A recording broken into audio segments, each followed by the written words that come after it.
Olá, tudo bem, estudante? E aí, o Enem está chegando. E na hora que está chegando o Enem, o que a gente tem que pensar? Ai, meu Deus, eu tenho que estudar mais porque não deu tempo de estudar tudo. Veja só, isso não acontece só com você.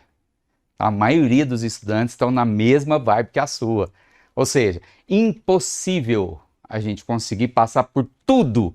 Imagina todos os conteúdos que você aprendeu aí ao longo da vida. Mas a gente tem que trabalhar com o melhor que a gente pode. Mas no dia da prova do Enem, você tem que ter uma estratégia para resolução. Imagina, você que se dedicou tanto, chegar agora no dia da prova e colocar tudo a perder. Então hoje eu vou trazer aqui para vocês algumas dicas que podem te ajudar na sua elaboração estratégica para o dia da prova do Enem. E veja só, você fala, Robson, mas eu não tenho uma estratégia. Então hoje aqui a minha ideia é te dar uma sugestão. O que você poderia fazer para ter melhor performance no Enem? É claro que hoje, né, tem muitas formas da gente fazer isso. Então eu vou te dar algumas sugestões. Se essas sugestões fizerem sentido na sua cabeça, ok, você vai lá e aplica.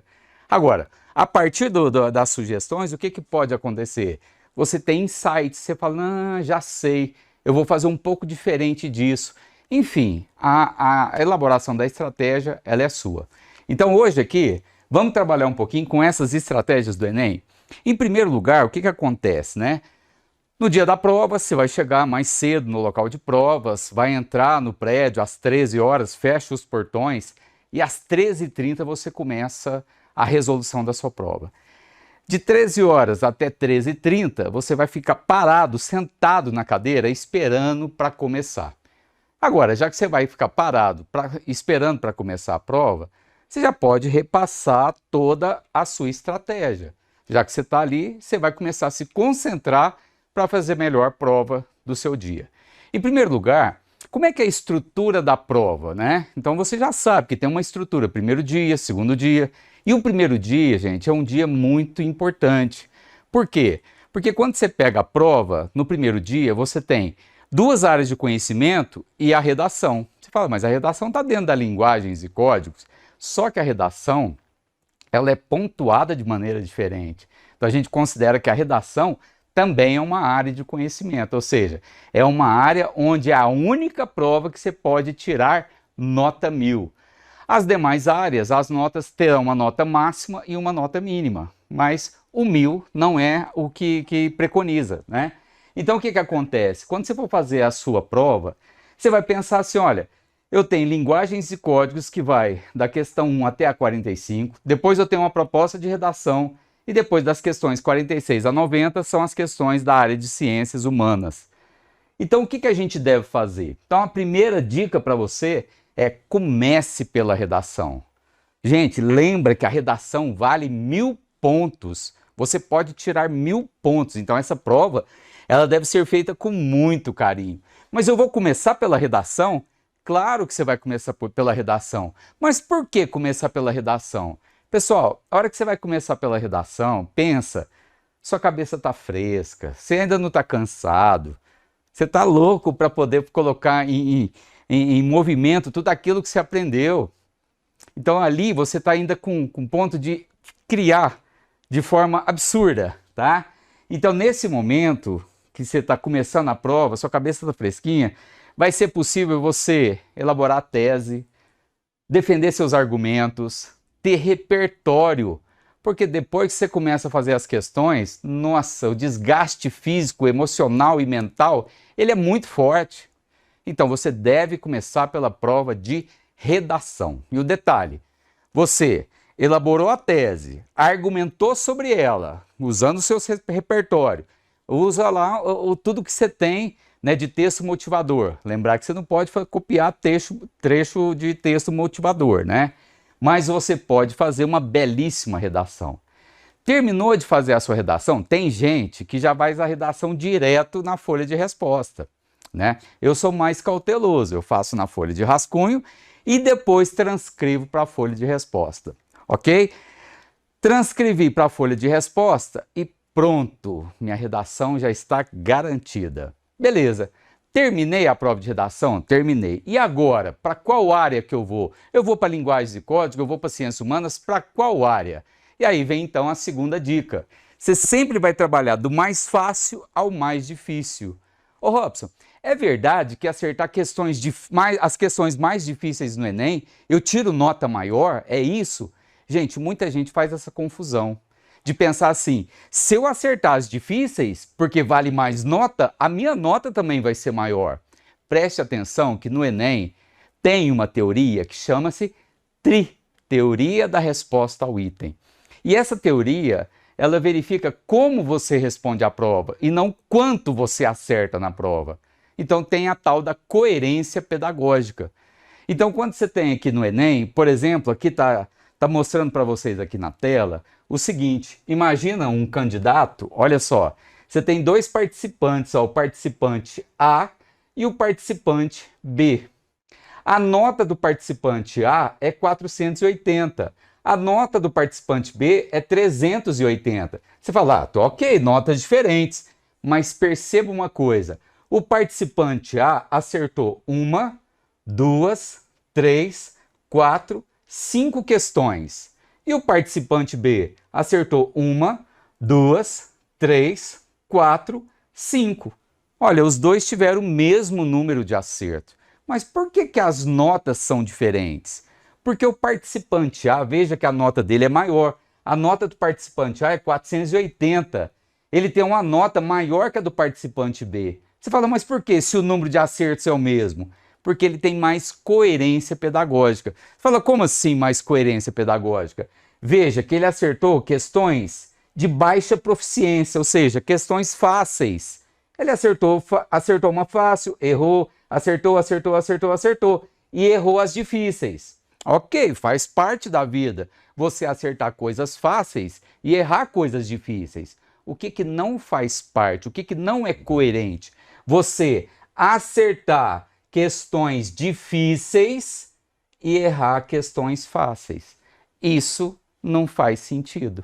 É a mesma coisa do cara pensar assim, olha, você consegue fazer salto em altura? Você fala, eu consigo. Ah, então pula aqui 1 metro. Aí você fala, pô, eu vou lá e pulo 1 metro. Agora pula meio metro. Você fala, não, meio metro eu não consigo. Como assim? Você pula 1 metro, como é que você não consegue pular meio metro? Meio metro é mais fácil que 1 metro. Tá vendo a questão da coerência? Então, gente, a TRI é o que vai gerar a sua nota. Então, muita atenção para esse tipo de coisa. Então, se eu começar do mais fácil para o mais difícil, provavelmente eu vou ter uma nota TRI maior. Ô Robson, mas eu não sei quais são as questões fáceis, quais são as questões difíceis. Como é que eu vou saber? Eu vou procurar na prova as questões fáceis e difíceis? Não. Quando eu falo para você ir do mais fácil para o mais difícil, eu estou pensando assim, bom, eu acho que eu tenho mais facilidade em ciências humanas do que linguagens e códigos. Então eu vou começar pelas ciências humanas. Por quê? Porque eu acredito que eu tenho um potencial melhor nas ciências humanas. Então, para mim, teoricamente, essa prova vai ser mais fácil de ser resolvida do que a prova de linguagens e códigos. Então, essa decisão de começar uma prova, ela é muito importante. Então, você vai ter que pensar. Pensa com você. O que é mais fácil para mim, linguagens ou ciências humanas? Aí você decide. Você decide por onde você vai começar. Tá bom? Isso tanto vale no primeiro dia quanto no segundo dia. Porque o segundo dia você tem o quê? Ciência da natureza e matemática. Aí você fala, mas eu mando melhor na matemática. Então você começa pela prova de matemática. Robson, eu mando melhor na ciência da natureza. Então você começa pela ciência da natureza. Sempre que você começa pela área que você tem mais familiaridade, mais facilidade, você está indo do mais fácil para o mais difícil. Daqui a pouco eu vou falar um pouquinho para você se você pode alternar entre essas áreas. Mas segura um pouquinho que daqui a pouco a gente chega lá. Então, ter coerência pedagógica no Enem é uma coisa importante. E como é que eu tenho essa coerência pedagógica? Eu tenho que pensar naquilo que é mais fácil para eu começar. Tá certo? Beleza. Outra coisa que a gente tem que pensar, né? Então, mais uma dica é deixe as suas marcas na prova, deixe as suas pegadas. Você fala, como assim? Quando você estiver resolvendo a prova, é claro que você vai passar por questões que você vai fazer uma leitura e vai falar, não, essa questão aqui eu sei fazer. E faz a questão e ela tá ok. Vai ter questões que você vai olhar para ela e falar assim, parece que eu sei fazer essa questão. Daí quando você começa a resolver, você fala, eu tenho algumas dúvidas. E tem questão que você bate o olho e fala, essa aqui eu não consigo. Eu não consigo porque o texto é longo e eu vou gastar mais tempo de leitura, ou eu não consigo porque eu comecei a ler e vi que é um assunto que eu não domino. Então tem tudo isso na prova. Então, como que a gente deixa as nossas marcas? Então, eu sugiro que você crie as suas marcas. Por exemplo, as minhas são, eu faço um checklist se a questão está ok. Então, quando eu passo pela questão e ela está ok, checklist, questão garantida. Você fala, já põe lá no cartão resposta. Calma, ainda não é hora da gente marcar lá no cartão resposta. É hora de eu ir passando pelas questões. Vai ter momentos que eu vou ter que pular. Então eu faço um quadradinho e falo, essa questão, essa marca significa eu pulei a questão. E tem a marca da interrogação, que por si só, né, você já sabe, estou com dúvidas. É importante que você faça essas marcas para você não ficar perdido e nem perder tempo na hora que você está fazendo a prova. Porque imagina, você está lá com a prova, você está passando por ela. Então imagina aqui, você está numa página que é uma página característica do Enem. Quantas questões tem aqui? 3 questões. Ô Robson, são sempre 3 questões por página? Não. Mas no Enem sempre são 30 páginas a prova. Tem a primeira página, que é a capa, e tem a última página, que é a contracapa. Tem essas duas. Agora, você tem 30 páginas que tem as questões, tá certo? O que acontece? Normalmente a redação está na página 19 ou página 20, normalmente é página 19. Então, saber essas questões de página é até legal, que você vai rápido, né? Então, imagina que você está numa página como essa. A média são de 3 questões por página. Ó, Robson, aqui eu tenho 3 questões nesse exemplo que eu estou trazendo para vocês. Aparentemente está normal. Só que tem uma questão que ocupa uma meia página. Então é o que a gente chama de questão longa. Você fala longa, que significa que eu vou gastar tempo para lê-la. Exatamente, vou gastar mais tempo do que o normal. Ela pode até ser uma questão fácil, certo? Mas eu ainda não sei, eu vou gastar tempo de leitura. E a gente tem que pensar muito bem sobre essa questão de gastar muito tempo de leitura. Não é melhor eu trabalhar com questões de textos pequenos, questões imagéticas, com charge, com mapas? Talvez seja melhor. Então, por exemplo, quando eu estiver passando nessas questões, passo pela questão 36, faço a leitura, questão tranquila, que é uma questão pequena, ok, checklist, essa questão aqui para mim, não tive nenhum problema dela, ok, já marquei a minha resposta. Vou para a questão 37, faço a leitura e de repente me vem dúvidas. De repente eu estou em dúvida entre letra A e letra B, ou de repente eu estou em dúvida entre 3 alternativas, enfim, né? Estou em dúvida, coloca a interrogação. E essa questão 38, eu nem vou ler, eu já vou marcar um quadrado, essa aqui eu vou pular. Robson, mas se for uma questão fácil? Gente, a questão é o tempo de leitura. Você vai concordar comigo? Você vai gastar mais tempo para ler essa questão 38 do que essas duas outras questões. Ou seja, tempo de leitura. Vamos pensar em tempo de leitura?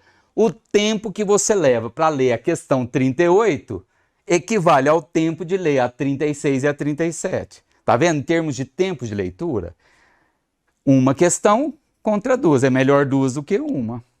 Estão percebendo isso? Então você vai fazer suas marcas. Beleza. Robson, eu vou fazendo isso durante a prova. Exatamente. E depois que eu chegar na última questão? Pronto. Aí o que eu faço? Eu volto naquelas questões que eu pulei. E essa questão que tem a marca do quadrado, ela pode virar um checklist ou ela pode virar uma interrogação. Certo? Espero que ela vire um checklist, né? Porque aí você faz a leitura, ok, questão 38 aqui já foi, né, sacramentada, tô mandando bem. Aí depois que eu for em todas aquelas que eu pulei, que pode virar interrogação ou checklist, aí eu vou brigar com as questões de interrogação. Mas sempre atento ao tempo. Por quê? Porque vai chegar uma hora que você tem que marcar o cartão resposta. Você fala, e se mesmo assim eu ainda tiver com dúvida? Já já eu te dou uma dica de como resolver esse problema, tá bom?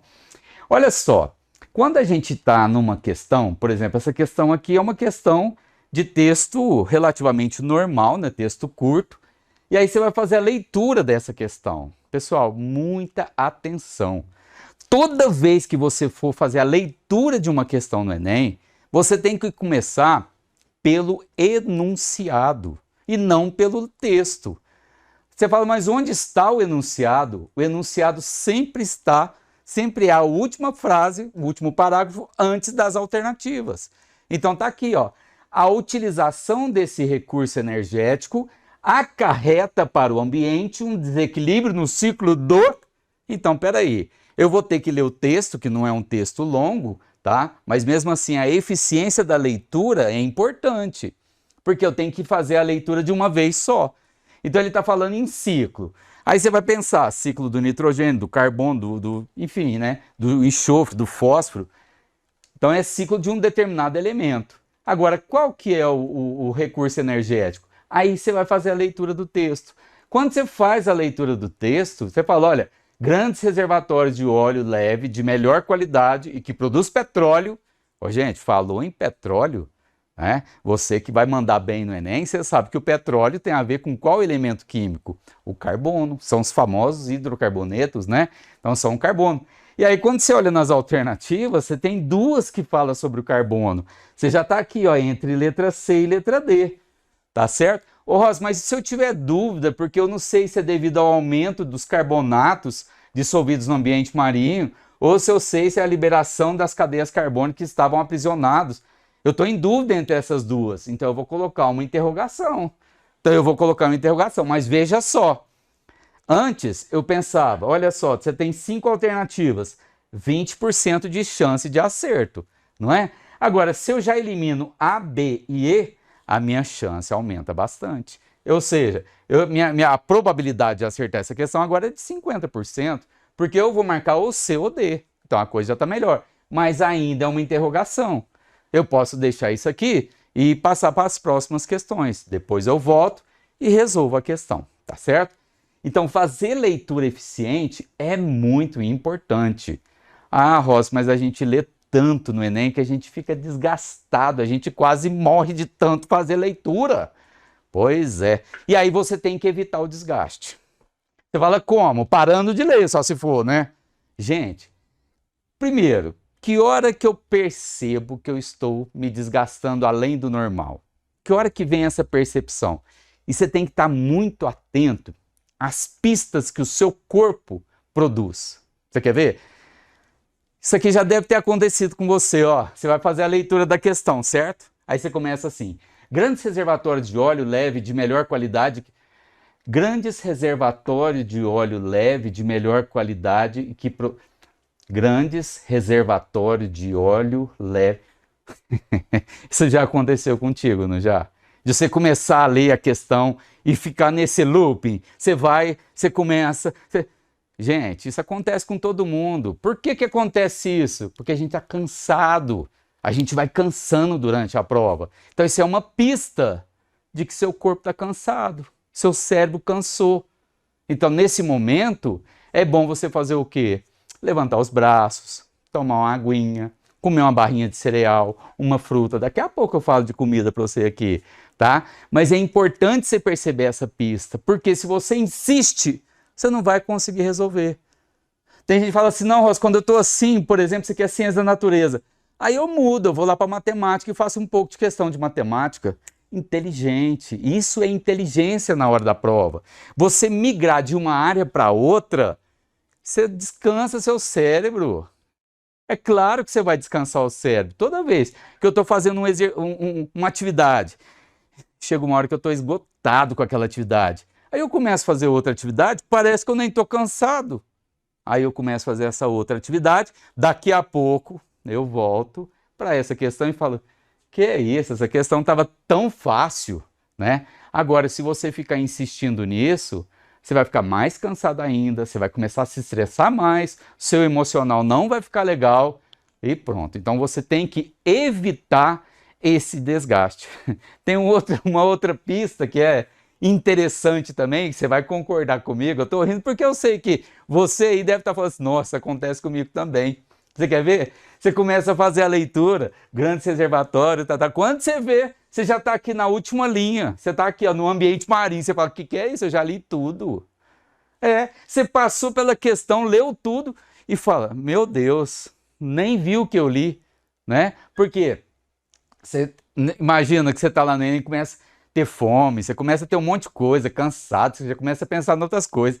Você está lendo assim, ó, grandes reservatórios de óleo, mas sua mente está lá assim, ai meu Deus, na hora que eu sair daqui eu vou comer um sandubão, sabe?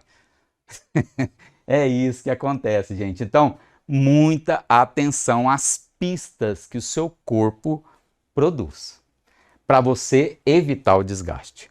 Ô Robson, mas aí, o seguinte, eu fiz tudo que eu podia na prova, eu fui lá do mais fácil para o mais difícil, comecei pela prova de redação no primeiro dia, depois fui para linguagens, fui para humanas e fui fazendo as suas marcas. Fiz lá o quadradinho porque eu pulei a questão, depois eu fiz a interrogação porque eu tinha dúvida se eu ia marcar A ou B, se eu ia marcar C ou D, ou se eu nem sabia qual que eu ia marcar. Já fiz as de checklist, já tinha assegurado muitas coisas. Mas agora, meu tempo está acabando e eu não consigo mais brigar com essas questões. Porque chega uma hora que a gente não consegue mais, gente. Você bate o olho e fala assim, ó, para mim, se eu marcar A, B, C, D ou E, tanto faz, porque eu não sei resolver mais.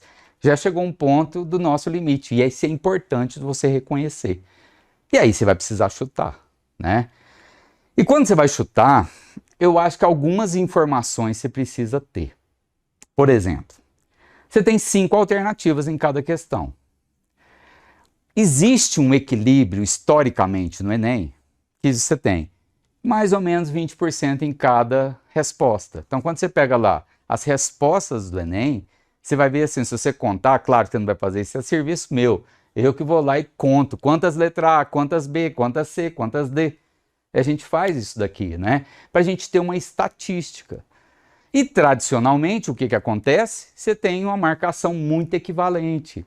A quantidade de letra A, B, C, D e E é muito próxima. Então você tem uma alternativa. Como é que você faz? Ah, eu já marquei aquelas que eu tinha certeza. Aí eu conto quantas que eu marquei. Quantas A, quantas B, quantas C, quantas D e quantas E. A que eu menos marquei, a minha tendência é chutar todas naquela alternativa. Então imagina, você tem lá das 90 questões que você está fazendo, né? 90 no primeiro dia, 90 no segundo dia. Imagina lá, eu marquei tantas A, tantas B, tantas C, tantas D, tantas E. Eu contei, isso é rápido, você conta rapidinho. Você não gasta mais do que 2 minutos nessa contagem. Porque isso é importante. Você fala, Rosa, eu chuto, alguma vez conversando com um estudante, ele falou, eu chuto tudo na letra D. Eu falei, D? Por quê? D de Deus, Deus me ajuda. É verdade. Deus tem que te ajudar, né? Mas não vai por aí. Usa a estatística. Então, de repente, a alternativa que você menos marcou foi letra A. Então, se você chutar todas as que faltam para você na letra A chance de acerto é maior. Isso em termos de probabilidade. Pode ser que dê azar também, mas a probabilidade nos indica isso. Então, eu estou fazendo um chute mais consciente. Eu estou tendo consciência do que eu vou fazer. Deixa eu te mostrar um outro tipo de questão que aparece com frequência. Olha a questão que eu estou trazendo aqui para você. É uma questão que ela te pede cálculos. Você tem que fazer um cálculo e o resultado é um número. E aí você tem, normalmente, as questões do Enem, os números estão em ordem crescente ou estão em ordem decrescente, da A até a E, tá? Ou é crescente ou é decrescente. Por exemplo, nesse exemplo aqui está em ordem crescente, porque começa em 2,5 vezes 10 a menos 3, que é o menor valor, até 4,27 vezes 10 a menos 1. Então a potência 10 a menos 1 é maior que 10 a menos 3. Então os números estão em ordem crescente. Tá bom. E aí, de repente, eu falo, não, Rosa, mas essa questão aqui é uma questão que eu estava com interrogação.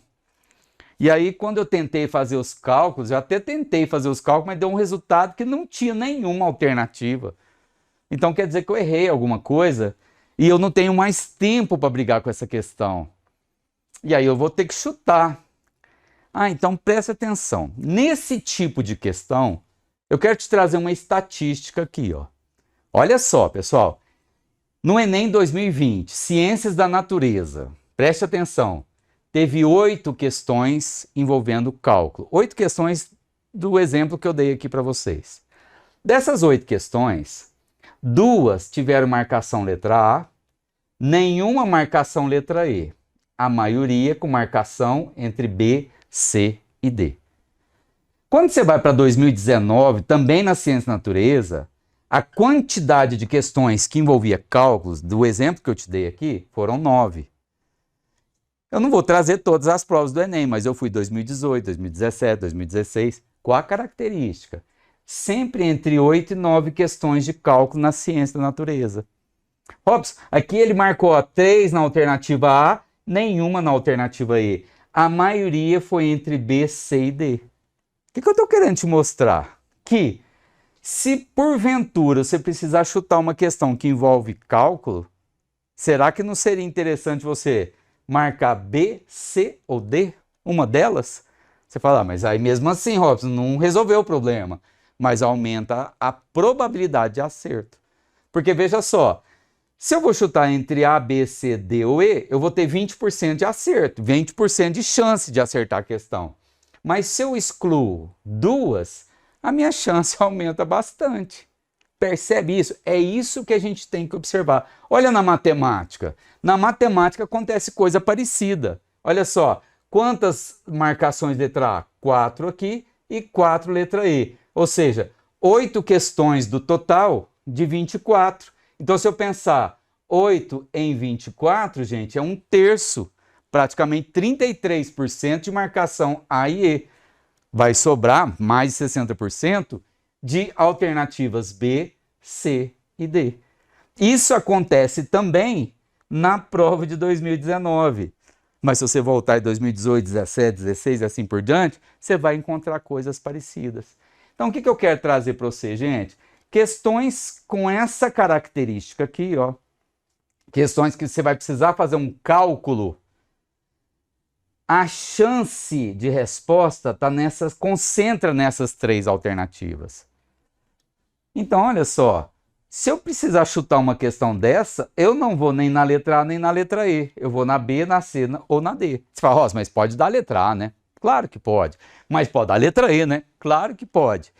Mas o que eu estou te mostrando é que, estatisticamente, historicamente, o Enem traz desse jeito. Então, quando o elaborador do item, né, quando ele elabora o item, ele pensa nisso também, tá?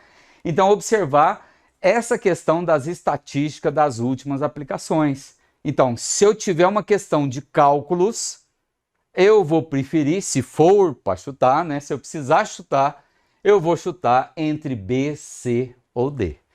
E aí, pessoal, eu chutaria todas elas que estão faltando, tudo na letra B, ou na letra C, ou na letra D. Aí você fala, agora eu posso marcar a letra D de Deus, né? Talvez seja, né? E o que a gente deve comer e beber na hora da prova?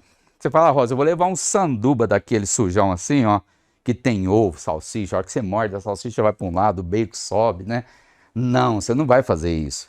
Gente, você sabe que o açúcar, ele para ser metabolizado no nosso corpo, ele dá sono, né? Então imagina você comendo esse tanto, vai te dar sono, e você tem que estar alerta. Então uma coisa que é importante, a hidratação, você tem que prestar muita atenção com isso. Gente, quando você está tendo aula com seus professores, você pode ver que o professor sempre está com uma garrafinha de água, porque ele está sempre se hidratando, porque ele fala, tem que lubrificar as cordas vocais, mas também o cérebro nosso precisa estar hidratado. Porque você vai fazer suas sinapses, quanto melhor hidratado, melhor elas serão, mais conexões você vai fazer. Rosa, eu posso levar uma aguinha de coco? Pode levar uma aguinha de coco, é bom também para reidratar, né? Ah, eu posso levar um repositor eletrolítico, né? Um tipo Gatorade, essas coisas assim? Pode levar, né? Ah, eu vou levar Red Bull porque eu quero ficar atento. Isso já é mais perigoso, né? Quando você leva essas bebidas muito energéticas. E se você já está acostumado com isso, vai fazer pouca diferença na sua vida, tá? Então eu recomendo que você leve a sua água, se puder leve uma aguinha de coco, um repositor eletrolítico, mas você precisa pensar nessa questão da hidratação. Outra coisa, Robson, eu vou levar umas batatas, sabe, que eu fico comendo. Não, não é bom também, muito gorduroso. Então o que você faz? Leva uma barrinha de cereal, leva uma fruta, uma banana, uma maçã, principalmente maçã, gente. A maçã, ela te ajuda na hidratação também, ela é leve e você cria um movimento de... Lembra do desgaste físico, emocional que a gente tem? Nesse momento que você está ali comendo uma maçã, você está liberando um pouco da tensão que existe, entendeu? Você talvez está colocando tensão nos seus colegas, né, do lado ali, né? Você vai comer, vai fazer barulho, todo mundo vai ficar, que cara ali fazendo barulho, né? Então, olha só, não vai levar tanta de coisa para você comer, mas uma barrinha de cereal, uma fruta, gente, mas não se esqueça, água é fundamental. Então aqui, né, gente, recapitulando as dicas, comece pela redação, resolva do mais fácil para o mais difícil, faça suas marcas na prova, evite o desgaste, tenha um chute consciente, hidratação e alimentação. Ô Robson, gostei de algumas coisas que você falou, mas eu vou fazer outras um pouco diferente. Faça diferente, entendeu? Mas crie a sua estratégia. Não vai para a prova e chega lá, senta e fala, não, lá na hora eu resolvo o que eu vou fazer. Não, a gente não deve fazer isso, tá? Então você tem que reservar um tempo daqui até a prova do Enem para parar pelo menos por meia horinha para você tomar suas decisões de como é que você vai fazer essa prova. Beleza? Galera, um beijo para todos aí e que vocês façam o melhor Enem das suas vidas. Tchau, tchau e um abraço do professor Robson. Com Deus. Tchau, tchau.